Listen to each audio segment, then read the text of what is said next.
میں ایک سلفی عالم کی ویڈیو دیکھی ہے جنہوں نے صحیح بخاری اور صحیح مسلم کی احادیث کی روشنی میں گولڈ کے آن لائن کاروبار کو شرعی طور پر حرام قرار دیا ہے اور بتایا ہے کہ اسلام میں گولڈ اور سلور کی تجارت صرف دست بدست یعنی ہاتھ کی منتقلی کے ذریعے کرنا ہی درست ہے، ادروائز یہ قطعاً حرام ہے۔ پلیز وضاحت فرما دیں۔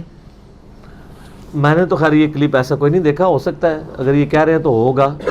اس میں یعنی پارشلی بات تو درست ہے کہ جو گولڈ کا کام ہے وہ دست بدست ہونا چاہیے جی، صحیح بخاری اور مسلم کی متفق علیہ حدیث ہے کہ نبی علیہ السلام نے فرمایا کہ جو گولڈ ہے، سلور ہے، اناج ہے، کھجور ہے، اس طرح کافی ساری چیزیں گنوائی ہیں۔ آپ کو یہ ساری حدیث کتاب البیوع چیپٹر جو ہے نا مشکات کا دوسری جلد میں بخاری مسلم کے حوالے سے آپ کو ساری مل جائیں گی۔ آپ صلی اللہ علیہ وآلہ وسلم نے ان چیزوں کے بارے میں فرمایا یہ دست بدست ہونی چاہیے، اور اس کی انہی احادیث میں اس کا جواب بھی موجود ہے کہ وہ غرر سے بچنے کے لیے۔ غرر کہتے ہیں عربی میں دھوکے والے معاملے کو۔ کوئی بھی دنیا کا کاروبار حلال ہے اگر وہ حلال چیزوں کا کاروبار ہے، نمبر 1، نمبر 2 اس کے اندر جوا نہ ہو، نمبر 3 اس میں سود نہ ہو، اور نمبر 4 اس کے اندر غرر نہ ہو۔ غرر کہتے ہیں دھوکے کو کہ دکھایا کچھ اور دے کچھ اور دیا۔ تو وہ ان حدیث کو آپ پڑھیں گے نا تو اس میں آپ کو ایک حدیث یہ بھی ملے گی کہ نبی علیہ السلام نے فرمایا کہ جب بھی کوئی شخص یعنی تجارت والا معاملہ کرے تو جب تک کوئی چیز کسی سے خریدتا ہے تو اس کو قبضے میں نہ لے لے، اس وقت تک کسی کے آگے نہ بیچے۔ قبضے میں لینا ضروری ہے۔ اس کے ساتھ ابن عباس نے خود ہی اس کی حکمت بتائی کہ تاکہ وہ یہ دیکھ لے کہ جو چیز اس نے لی تھی وہ وہی نکلی ہے یا نہیں، یعنی مراد یہ کہ دھوکہ تو نہیں ہوا جی۔ اور اگر دھوکہ نہ ہو رہا ہو پھر قبضے میں لینا کوئی ضروری نہیں ہے۔ لوگ اس کی وجہ سے بھی کہہ رہے ہیں کہ جناب یہ جو لوگ بیچ میں مڈل مین بنے ہوتے ہیں نا کہ جی وہ مارکیٹ سے فون اٹھائے اور ڈائریکٹ کسٹمر کو بھیج دیا، وہ کہتے ہیں وہ قبضہ تو کیا نہیں، ڈائریکٹ بھجوا دیا انہوں نے، ڈاک کا خرچہ، وہ قبضہ کر کے انہوں نے کیا دیکھ لینا تھا؟ سر یہ گورا ہے، اگر وہ آئی فون 5 کہہ رہا ہے تو آئی فون 5 ہی ہوگا جی، دھوکے کا تو کوئی مسئلہ ہی نہیں ہے۔ بالکل صحیح۔ اس وقت ابن عباس کہہ رہے ہیں کہ دھوکے سے بچو۔ دیکھو کہ ایک بندے نے ایک بہت بڑا اگر اونٹوں پہ لدا ہوا قافلہ کھجوروں کا منگوایا ہے، ابھی اس نے چیک ہی نہیں کیا کہ اس میں کتنے % ٹھیک کھجوریں ہیں، کتنے % غلط ہیں، اور وہ آگے کسی کو بیچ دیتا ہے کہ جی یہ اتنے % یہ بڑی اچھی کھجور آئی ہے، خود اس نے دیکھی نہیں ہے۔ تو کھجور میں تو ہو سکتا ہے، آلوؤں میں بھی ہو سکتا ہے، لیکن جو برانڈڈ چیزیں ہیں جیسے گھی کا کسی خاص کمپنی کا ڈبہ ہے اور وہ یعنی پاکستان کی جو فوڈ اتھارٹی ہے اس سے اپرووڈ ہے، وہ آپ پاکستان میں کہیں سے بھی لیں وہ صحیح ہوگا۔ اس کے لیے تو نہیں میں نے قبضہ کرنا ہے اور پھر آگے بیچنا ہے۔ اگر میں مڈل مین ہوں، میں کراچی کمپنی سے خریدتا ہوں اور پشاور بھجوانا ہے تو میں پہلے یہاں رہوں، اس کو ایک ایک کو کھول کے چیک کروں، کھول کے میں کیا ڈنگا بیچوں، وہی نکلے گا جو ہے جی، ٹھیک ہے نا۔ اور کھولنے میں سیمپلنگ ہی کر سکتا ہوں، سارے ڈبے تو نہیں کھول سکتا، وہ بکیں گے ہی نہیں۔ 100 میں سے ایک ہی کھول کے دیکھوں گا نا بیچ میں گھی ہے یا کچھ اور تو نہیں ہے۔ تو کمپنیوں کا تو ایسا معاملہ تو برانڈڈ چیزوں کے لیے تو چیز ہے ہی نہیں ہے۔ یہ خام خواہ مطلب جو ہے نا وہ سلفی علماء نے ہنگامہ اس طرح کے معاملات کے اوپر کھڑا کیا ہوتا ہے۔ دین کی فقہ کو بھی سمجھیں۔ بخاری مسلم میں حدیث ہے، نبی علیہ السلام نے فرمایا اللہ تعالیٰ جس کے ساتھ بھلائی کا ارادہ فرماتا ہے اسے دین کی فقہ عطا فرما دیتا ہے، اور دیتا اللہ ہے، میں تو صرف تقسیم کرتا ہوں۔ یعنی دین کا علم اللہ دیتا ہے، میں تقسیم کرتا ہوں۔ وہ جو بریلویوں نے آخری حصہ پکڑا ہوا ہے، اللہ دیتا ہے میں تقسیم کرتا ہوں، کہتے ہیں رزق بھی نبی علیہ السلام دے رہے ہیں۔ حالانکہ اس میں امام بخاری نے باب باندھا ہے کہ دین ظاہر دین تو نبی نے سکھانا، اس میں تو کوئی شک ہی نہیں۔ تو وہ غرر کو اوائڈ کرنے کے لیے تھا۔ اسی طریقے سے بخاری مسلم میں کوئی شخص ایسا نہ کرے کہ 2 کلو ردی کھجوروں کے عوض یعنی 1 کلو اچھی کھجوروں کا سودا کر لے کہ مجھ سے یہ 2 کلو ردی کھجوریں لے لو اور مجھے 1 کلو اچھی والی کھجوریں دے دو۔ اس طرح نہ کرے، بلکہ ان 2 کلو کو بیچے، پہلے اس سے رقم حاصل کرے، پھر اس رقم سے وہ خریدے۔ کیوں؟ اس لیے کہ اس میں غرر اوائڈ ہو جائے گا۔ آپ 2 کلو کھجوروں کی جو قیمت سمجھ رہے ہیں ہو سکتا ہے وہ اس کے 1 کلو کے برابر نہ ہو، اس کے ساتھ زیادتی ہو جائے جی۔ تو جنرل روٹ بنا دیا گیا، اس کو آپ بیچیں اور پھر یہ والا معاملہ کریں، اس کے بدلے میں نہ کریں۔ اجناس کے لیے تو اسپیسیفکلی کہہ دیا۔ باقی یہ جو سونا چاندی کا آن لائن کاروبار ہے، وہ آن لائن کاروبار سونے کے بدلے سونا ہو بھی نہیں رہا ہوتا، وہ تو ڈالر کے بدلے ہو رہا ہوتا ہے، تو جنس بدلی ہوئی ہے۔ اس وقت بھی جو سونے کا ریٹ ہے وہ ڈالر کے ذریعے نکلتا ہے، حالانکہ سونے کے ذریعے ڈالر کا ریٹ نکلنا چاہیے اصولاً، کیونکہ اصل تو کرنسی سونا ہے نا جی۔ پرانے زمانے میں جو کرنسی ہوتی تھی، کرنسی نوٹ سے پہلے وہ سونے کے جو سکے تھے ان کو دینار کہتے تھے اور چاندی کے سکوں کو درہم کہتے تھے. وہ جو سکہ ہوتا تھا اس کی انٹرنسک ویلیو وہی ہوتی تھی جو اس کی فیس ویلیو ہوتی تھی. فیس ویلیو کے اس کے اوپر لکھا ہوا ہے کہ یہ 1 دینار ہے سونے کا, اور پھر وہ اس کا جو وزن ہے نا, اس وزن کو آپ تولے تو اتنا سونا اس کے اندر موجود ہوتا تھا. اب اگر میرے پاس 5000 کا نوٹ ہے تو آپ نوٹ کے اوپر آپ دیکھیں لکھا ہوتا ہے کہ اسٹیٹ بینک آف پاکستان حامل حاضہ کو مطالبہ پر ادا کرے گا. ایڈی مشکل اردو لکھی ہوتی ہے. وہ تو مطلب کیا ہوتا ہے کہ یہ تو ایک اسٹیٹ بینک آف پاکستان کا سرٹیفکیٹ ہے نوٹ کی فارم میں. حامل حاضہ کو جو یہ 5000 کا نوٹ پوزیس کرتا ہے, جس کے پاس ہے, اس کو مطالبہ پر ادا کرے گا. یعنی اگر وہ اسٹیٹ بینک آف پاکستان سے کہے کہ میں آپ کے اس نوٹ کو نہیں مانتا, آپ مجھے اس کے بدلے گولڈ دیں, ویسے گولڈ کو نہیں دے سکے گا, زیادہ ہی نوٹ چھاپ رہے ہیں, تو وہ ادا کرنے کا پابند ہے. ٹھیک ہے, حامل حاضہ کو مطالبہ پر ادا کرے گا, یعنی ویلیو اس کی گولڈ کے ایکویلنٹ ہے. اب تو یعنی چاندی تو ختم ہو گئی ہے, ابسلیٹ ہو چکی ہے. حامل حاضہ کو مطالبہ پر ادا کرے گا. تو پرانے زمانوں کے اندر کیا ہوتا تھا کہ پرشین دینار الگ سے چھپے ہوئے تھے, بنے ہوئے تھے, اس طریقے سے رومن الگ سے تھے, اور وہاں پہ انٹرنسک ویلیو اور فیس ویلیو ایک ہوتی تھی, وہ سونے کے ہوتے تھے. اب اس میں نبی علیہ السلام نے نا عدل بدل کرنے سے منع فرما دیا. کیوں؟ سونے کے بدلے سونا. ہو سکتا ہے کہ اس کا پرشین کا جب سونا تولیں اس کا وزن کم نکلے اور رومن کا زیادہ نکلے, تو وہ اوپر والا مال تو سود ہو جائے گا. پیسے کے بدلے پیسہ سود ہے نا, سونے کے بدلے سونا سود ہے. ایکویلنٹ ہو, اس میں الفاظ ہے ہاتھ کی منتقلی اور برابر. اس حوالے سے صحیح مسلم میں ایک حدیث ہے, ایک صحابی کہتے ہیں کہ میں نے ایک ہار سونے کا خریدا, سونے کے سکوں کے عوض. اس وقت نوٹ نہیں تھے, یہ ذرا ذہن میں رکھنا ہے. تو جب میں نے وہ اس کے جو اس میں جو موتی لگے تھے وہ علیحدہ کیے, اور اس میں جو سونا تھا علیحدہ کیا. جب میں نے اس سونے کو تولا تو اس سونے کا وزن جو ہے نا ان دینار کے سونے کے سکوں سے زیادہ نکل آیا. تو ظاہر زیادتی ہوگی اس بندے کے ساتھ. نوٹ کے بدلے نوٹ نہیں ہے, سونے کے بدلے سونا ہے.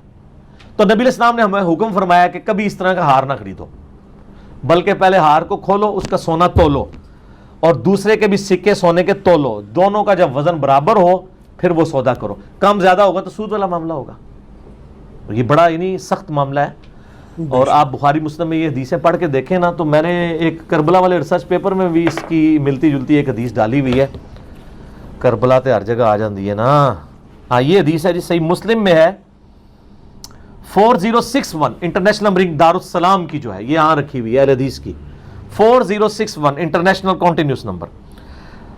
ابو قلابہ تابعی کہتے ہیں کہ میں سرزمین شام میں سیدنا مسلم بن یسار رحمہ اللہ کے علمی حلقے میں موجود تھا کہ وہاں سیدنا ابو اشعث تابعی آئے, تو لوگوں نے کہنا شروع کر دیا ابو اشعث آ گئے, ابو اشعث آ گئے. ابو اشعث سا ہے, تے نہیں ہے. چنانچہ جب وہ تشریف فرما ہوئے تو میں نے سیدنا ابو اشعث سے درخواست کی کہ ہمیں سیدنا عبادہ بن صامت والی حدیث تو سنائیں. یہ بڑی مشہور حدیث تھی جو پبلک میں مشہور تھی. تو جب وہ آئے لوگ وہ آگے جی جڑے حدیث بیان کرتے رہے, عبادہ ابن صامت والی. انہوں نے فرمایا ٹھیک ہے, غور سے سنو. ہم نے بہت ساری جنگی مہمات سر کی اور بکثرت مال غنیمت حاصل کیا, اور ان دنوں حضرت معاویہ بن ابی سفیان رضی اللہ تعالیٰ عنہ ہمارے حکمران تھے. ان سارے نے کان کھلو جان گے. ہمارے مال غنیمت میں چاندی کے برتن بھی تھے. حضرت معاویہ رضی اللہ تعالیٰ نے ایک شخص کو حکم دیا کہ ان برتنوں کو لوگوں کی تنخواہوں کے عوض فروخت کر دے. لوگوں نے اس سودے میں بہت دلچسپی سے حصہ لیا. جب یہ بات سیدنا عبادہ ابن صامت تک پہنچی تو انہوں نے اس عمل کی اعلانیہ مخالفت کرتے ہوئے فرمایا میں نے خود رسول اللہ صلی اللہ علیہ وآلہ وسلم کو فرماتے ہوئے سنا کہ آپ صلی اللہ علیہ وآلہ وسلم سونے کو سونے, چاندی کو چاندی, گندم کو گندم, جو کو جو, کھجور کو کھجور اور نمک کو نمک کے بدلے خریدنے اور بیچنے سے منع فرماتے تھے, سوائے اس کے کہ وہ چیزیں آپس میں وزن میں برابر ہوں اور ایک جنس کی ہوں, وزن میں برابر ہوں اور دست بدست ہوں. لہذا جس نے لینے یا دینے میں وزن کی کمی بیشی کی اس نے سود کا ارتکاب کیا. حضرت معاویہ نے کہا بھی وہ کسی کی مثلا فوجی کی تنخواہ ہے نا 10 دینار, تو انہوں نے کہا یہ مال غنیمت میں کچھ چاندی کے برتن آئے ہیں کچھ سونے کے, تو اندازے نال چک لو وہ کوئی ایک برتن, تو ایڈا کون نیک ہوئے گا کہ 10 دینار ہے تو ایگزیکٹلی 10 دینار کے سونے کے برابر ہی سونے کا برتن اٹھائے گا. اگر اٹھا بھی لے جب تک تولے گا نہیں تو پتہ چلے گا. تو لوگوں نے یہ اس میں الفاظ ہے، لوگ بڑے خوش ہوئے کہ چلو جی لایا دا لانے، امت کا فتنہ مال تو ہے نا، جامعہ ترمذی میں حدیث ہے ہر امت کا کوئی فتنہ ہے، میری امت کا فتنہ مال ہے۔ بخاری مسلم میں حدیث ہے، آپ نے آخری خطبہ جو اپنی وفات سے 1 مہینہ پہلے دیا غزوہ احد کے شہداء پہ نماز جنازہ پڑھ کے، اس میں کیا الفاظ ہے؟ مجھے خطرہ نہیں تم میرے پاس شرک کرو، مگر مجھے خطرہ ہے کہ تم دنیا کے مال میں پھنس جاؤ گے، ایک دوسرے کو قتل کرو گے جس طرح اگلوں نے کیا، اور تم بھی تباہ و برباد ہو جاؤ گے جس طرح اگلے۔ یہ حدیث بھی میں نے اس کے شروع میں لکھی ہے، اور یہ اسی کی تشریح حدیث کی روشنی میں ہو رہی ہے کہ کون دنیا کے مال میں پھنسا ہے۔ اچھا، اب عبادہ ابن صامت جو تھے وہ انہوں نے وہاں پہ لوگوں نے جب انہوں نے کہا کہ یہ تو سود ہے، میں نے خود نبی علیہ السلام سے سنا، چنانچہ یہ سن کر لوگوں نے خریدے ہوئے وہ چاندی کے برتن واپس لوٹا دیے۔ اللہ اکبر، یعنی وہ فوجیوں کو تو شرم حیا آ گئی کہ یار یہ ہم سودی کام کر رہے ہیں، جنہوں نے اٹھائے تھے دوبارہ مال غنیمت میں کہ نہیں بھائی اس کو تولو، پہلے جتنی تنخواہ بنتی ہے اتنی دو، یہ اندازے سے نہیں ہے۔ جب یہ خبر حضرت معاویہ رضی اللہ عنہ تک پہنچی تو انہوں نے بھی خطبہ دیا اور کہا کہ ان لوگوں کو کیا ہوا ہے کہ رسول اللہ سے ایسی حدیثیں بیان کرتے ہیں جو ہم نے نہیں سنی، حالانکہ ہم بھی تو حضور کی مجلس میں رہتے تھے۔ انہوں نے حدیث ماننے سے انکار کر دی۔ آپ اندازہ کریں، حالانکہ یہ بالکل فتح مکہ میں مسلمان ہوئے ہیں، کتنی صحبت کی ہے، 1.5 سال، اور وہ سینئر صحابی ہے عبادہ ابن صامت۔ اب وہ کہہ رہا ہے میں نے خود حضور سے سنا، وہ کہہ رہے ہیں میں نہیں سنا۔ بھائی آپ نے نہیں سنا تو اس کا یہ مطلب نہیں حدیث ہی نہیں ہے۔ یہ تو اسی طریقے سے ہم آپ کہتے ہیں قرآن میں لکھا ہے، آپ کہ نہیں میں نے تو سنا ہی نہیں ہے، تو قرآن پڑھ لو نا۔ سینئر صحابی ہے، اور باقی لوگوں کا ایٹیچیوڈ کیا ہے، وہ ڈر گئے، ان کو پتا تھا یہ سینئر صحابی ہے، یہ بات کر رہا ہے۔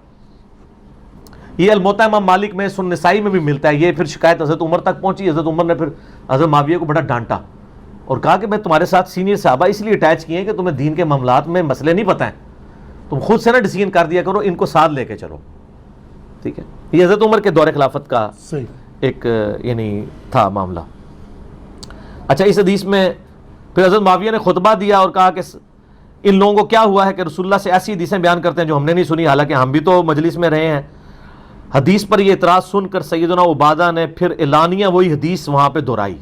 سر یہ ہے جرت کا کام، جی، جو المستدرک الحاکم میں حدیث ہے کہ نبی علیہ السلام نے فرمایا کہ سید الشہداء وہ ہے، سید الشہداء حمزہ ابن عبد المطلب ہے، اور وہ شخص بھی سید الشہداء ہے جو جابر حکمران کے سامنے کلمہ حق بلند کرے حتیٰ کہ اسے قتل کر دیا جائے۔ اللہ اکبر۔ حکمرانوں کے سامنے سچائی بیان کرنا یہ ہر بندے کا حوصلہ نہیں ہوتا۔ جی، اب یہاں پہ جب حضرت معاویہ نے خطبہ دیا، حالانکہ وہ اس وقت لیڈ کر رہے تھے ان کو، تو حضرت عبادہ وہاں پہ کھڑے ہو گئے، انہوں نے کہا میں نے نبی علیہ السلام سے یہی سنا ہے۔ پھر انہوں نے بڑے سخت جملے بولے، ہم نے جو رسول اللہ سے سنا ہے اسے ضرور بیان کریں گے، خواہ معاویہ اسے ناپسند کرے، خواہ معاویہ کی ناک خاک آلود ہو جائے، اور مجھے اس بات کی بھی پرواہ نہیں ہے کہ مجھے اس کلمہ حق کہنے پر تاریک رات میں ان کے لشکر سے الگ ہی ہونا پڑ جائے۔ صحیح۔ وہ کہہ رہے ہیں میں جنگل بیابان میں ہوں یہاں جی، اکیلا، اور مجھے لشکر سے کوئی الگ بھی کر دے تو میں حضور کی حدیث پھر بھی بیان کروں گا، چاہے معاویہ کی ناک خاک آلود ہو، اور مجھے اکیلا، مجھے جنگل کے جانوروں کی بھی پرواہ نہیں ہے، میں حضور کی حدیث بیان کروں گا۔ سبحان سبحان اللہ، سبحان اللہ تے پڑھیا تے اہل حدیثاں نو کیا کرو کہ تسی بھی حدیثاں پھر جڑیاں آندیاں نا اس طرح دیاں انہاں تے سبحان اللہ ہی پڑھیا کرو۔ تسی پھر حضرت معاویہ علی سنت عمل نہ کریا کرو، عبادہ ابن صامت علی سنت عمل کریا کرو، پکے اہل حدیث بنو، وہابی نہ بنو، صحابی بنو، ٹھیک، اور صحابی بھی کہڑے بنو، سینئر صحابی، سینئر، ٹھیک ہے، عبادہ ابن صامت کی سنت پہ عمل کریں۔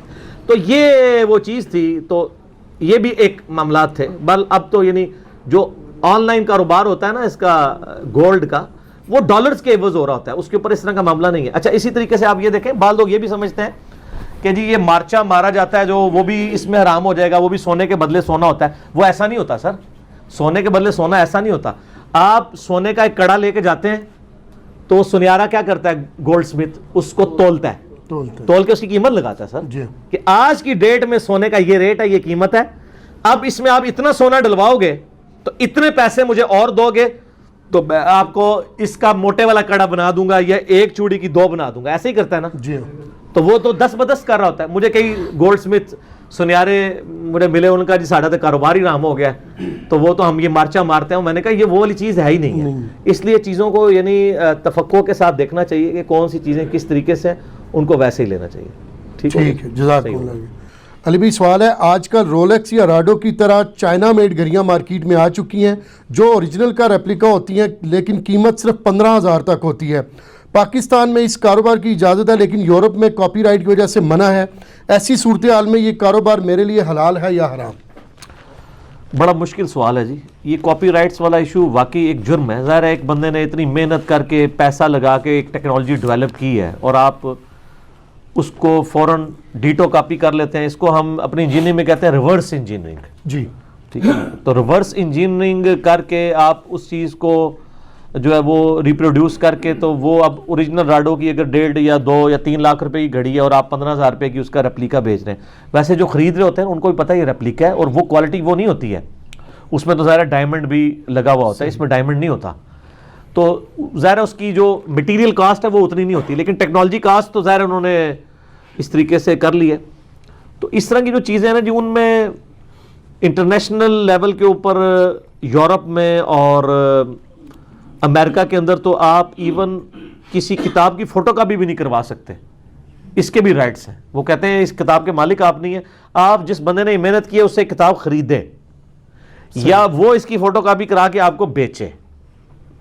پاکستان میں بھی کاپی رائٹس ہیں، ایسا نہیں ہے کہ کاپی رائٹس نہیں کتابوں کے، البتہ پاکستان میں یہ قانون ہے کہ جس مصنف کو فوت ہوئے 50 سال ہو چکے ہیں نا، اس کے رائٹس ختم ہیں۔ یعنی آپ ڈاکٹر اقبال کی شاعری کوئی بھی چھاپ سکتا ہے، اس کے کاپی رائٹس کوئی نہیں ہے، لیکن جس مصنف کو مرے ہوئے 50 سال نہیں گزرے ہیں تو پھر آپ جو ہے وہ اس کے رائٹس اس حوالے سے موجود ہیں۔ یہ والی جو چیزیں ہیں نا جی، اس طریقے سے پائریٹڈ سافٹ ویئرس کا بھی ایشو آتا ہے جی، تو ظاہر ہے یہ تو غلط ہے، لیکن چونکہ اب پاکستان کے اندر یہ جرم نہیں ہے اور ریپلیکا بیچا جا رہا ہے اور ریپلیکا لینے والے کو بھی پتہ ہے، بیچنے والے کو پتہ ہے یہ اوریجنل نہیں ہے، تبھی تو اتنی قیمت دے رہا ہے۔ کوئی بیوقوف تو نہیں ہے نا کہ 1.5 لاکھ کی جو وہ گھڑی آپ کو 15,000 کی دے رہا ہے۔ تو اس اعتبار سے تو اس میں غرر اور دھوکہ نہیں ہے۔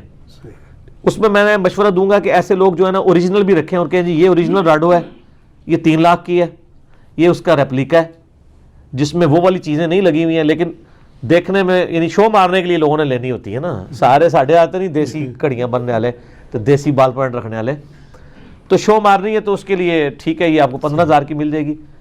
اس کے اوپر ریزرویشن ان کمپنیوں کی ہوگی، وہ کہیں گے جی ہماری وہ چیزیں نہیں بک رہی ہیں، تو سر ان کو پریشانی نہیں کرنی چاہیے، اس لیے کہ ان کی چیزیں ویسے بھی نہیں یہاں بکنی، کیونکہ یہاں 15,000 والا گاہک ہے، 3 لاکھ والا تو ہے ہی نہیں ہے۔ تو اس میں چاہیے یہ کہ ان کمپنیوں کو مشورہ دیا جائے کہ وہ کمپنیاں خود اپنا ریپلیکا نکال دیں، جس طرح چائنا سے آپ اپنے آرڈر کے اوپر 10 روپے والا بال پوائنٹ بھی بنوا سکتے ہیں، 20 روپے والا بھی بنوا سکتے ہیں، 30 والا بھی، depending upon the quality. Even آپ موبائل دیکھیں، انہوں نے ایک طرح کے موبائل ہیں کتنا 2-3 ہزار روپے کی قیمت کے فرق سے وہ چلتے ہیں، تو یہ کام کیا جائے وہ زیادہ بہتر ہے۔ اور آلریڈی آپ کے ہوشیار قسم کے جو کاروباری لوگ ہیں یہ کام کر رہے ہیں۔ پاکستان میں آپ کو پتا نا جو باہر کی گاڑیاں، ان کے بڑے ٹیکسیز ہیں، اس کی وجہ سے کافی گاڑی یہاں پہ مہنگی بکتی ہے، تو یہ اپنا پروفٹ انکریز کرنے کے لیے کیا کرتے ہیں کہ آپ اگر اوریجنل ہونڈا کی گاڑی یا ٹویوٹا کرولا کی گاڑی اگر آپ امریکہ اور یورپ میں دیکھیں اور وہی پاکستان میں، تو زمین آسمان کا فرق ہے۔ بندہ کہتا ہے یہ کیا ہے؟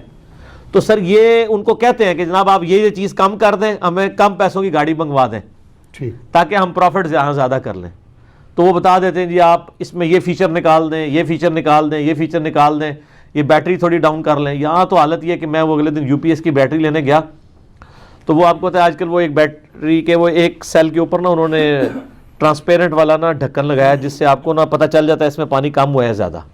تو میں نے پرانی بیٹری جب دی نا بیچی نا تو میں نے اس کو بتایا کہ بھئی یہ میں ڈھکنا سنبھالنے لگا ہوں، اس کے بغیر تم یہ لے لو، تو اگر نئی میں ہے تو پھر تو مجھے رکھنے کی ضرورت نہیں ہے۔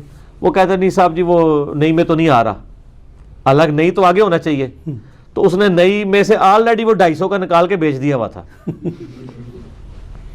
تو پھر بعد میں مانا ہے کیونکہ اوپر سٹیکر کے نشان تھے، وہ سیل لگی ہوئی ہوتی ہے نا، یہ تو ہمارے لوگ کر رہے ہیں۔ تو وہ 250 روپے ادھر سے بھی اس نے مار لیا، 250 روپے کی کمائی کر لی، ادھر سے یہ کر لیا، مجھے بعد میں پتا تو چل ہی گیا نا، اب کئی 250 نکل جائیں گے۔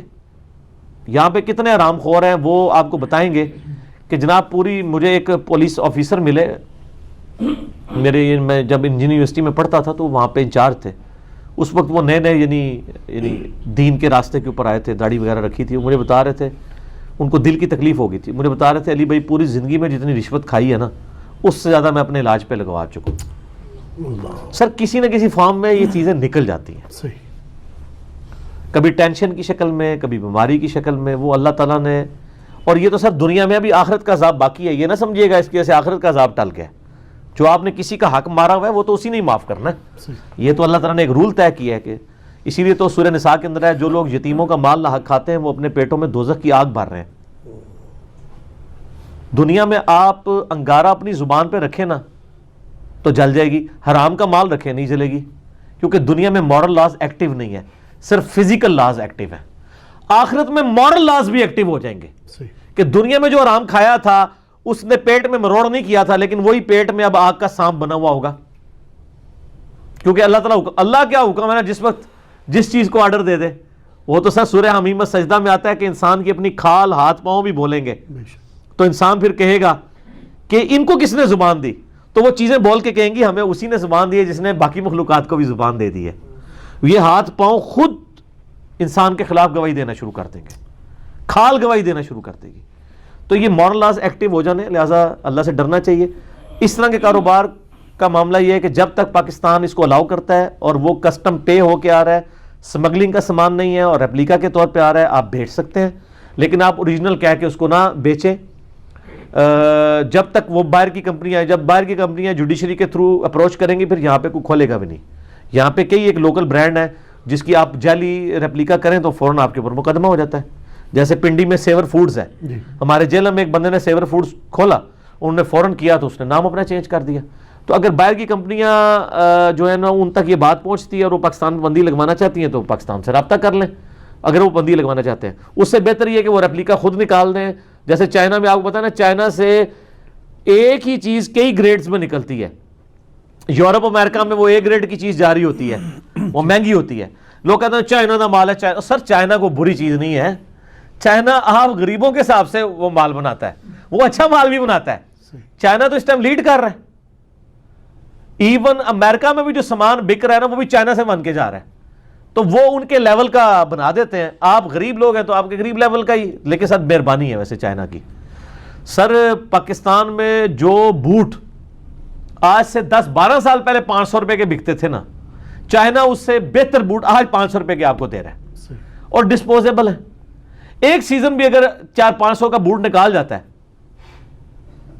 تو اگلی بار آپ کو کوئی غم بھی نہیں ہوگا. موبائل انہوں نے آپ کو اتنے سستے دے دیے ہیں، ڈسپوزیبل ہی ہے، بلکہ ان کی چیزیں تو ڈسپوزیبل ہیں. اس لیے وہ آپ چائنا موبائل کی اگر آپ کیسنگ دینے جاؤ کہتے ہیں سر کیسنگ نہیں آتی ہے، نیا ماڈل آتا ہے. اتنی دیر تک نیا ماڈل آ چکا ہوتا ہے.